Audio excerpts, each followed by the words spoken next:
How on earth does a forgotten, moldy dish from 1928 connect to the most advanced treatments your dog or cat might get today?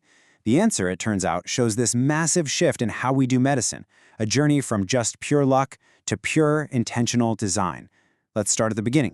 So our story kicks off, like a lot of great stories do, with a bit of a mess.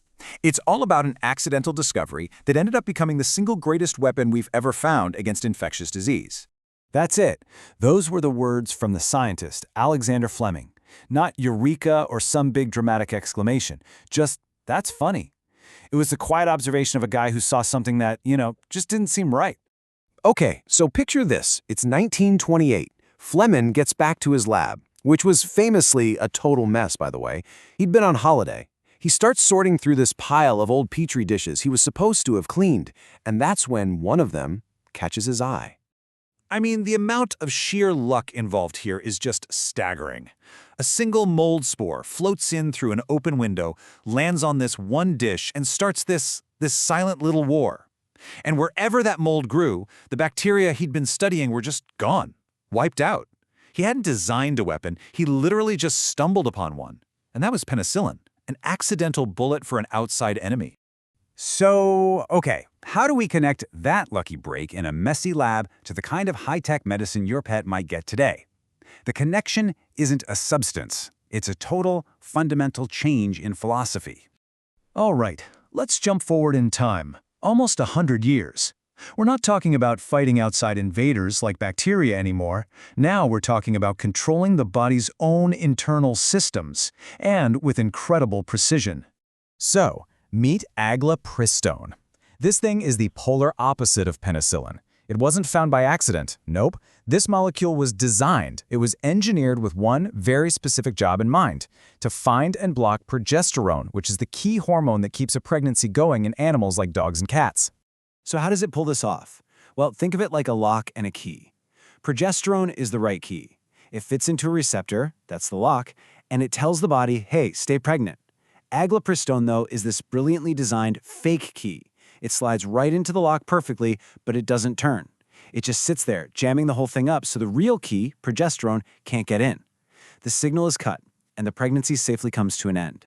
And that, right there, is the power of intentional design. When it's used in the first 25 days, this little molecular off switch is 99% effective. That's the kind of crazy precision you get when you stop just getting lucky and you start engineering the solution yourself.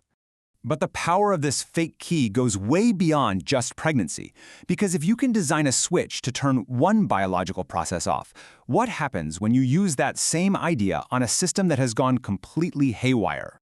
That same hormone that keeps a pregnancy going, progesterone, can sometimes just go crazy. It can cause this extreme, out-of-control reaction in an animal's body, and you see it a lot in young female cats. This is what that hormonal chaos can look like. It's a condition where the mammary glands just undergo this incredibly fast, dramatic, and, alarming growth. It looks absolutely terrifying, but it's all being driven by one simple biological signal that's just gone wrong. Now, it's really important to get this. This isn't cancer. It's what's called benign. All it is the body's tissues having a massive overreaction to progesterone, which leads to this runaway growth. So if the entire problem is just a faulty signal, what's the most elegant solution? You don't have to go in surgically. You just turn off the signal. You give the animal aglapristone, our fake key, it blocks the progesterone receptors, starves that tissue of its growth signal, and the body can actually reverse the whole thing all on its own. It's like flipping a biological circuit breaker. So now let's bring our two stories back together, the accidental mold and the designed molecule, because this is where you can really see the true revolution in medicine. This is the absolute core of it. Back in 1928, medicine was about finding a bullet, by chance, to kill an outside invader. Today, we design the bullet. We build a molecule with a very specific shape to hit a very specific internal target, like one single type of hormone receptor inside your pet's body.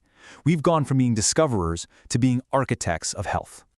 So when we look back at that messy petri dish, its real legacy isn't just the antibiotic that came out of it. It's actually much, much bigger than that. Fleming's happy accident didn't just give us a drug. It gave us an idea. It was the proof that these magic bullets were even possible, that we could find specific things to target specific biological problems. He opened the door, and for the last century, we've been walking through it, moving from just finding these bullets to engineering them with breathtaking precision. So the question really isn't if we can control our own biology anymore. The only question left is what are we going to choose to control next?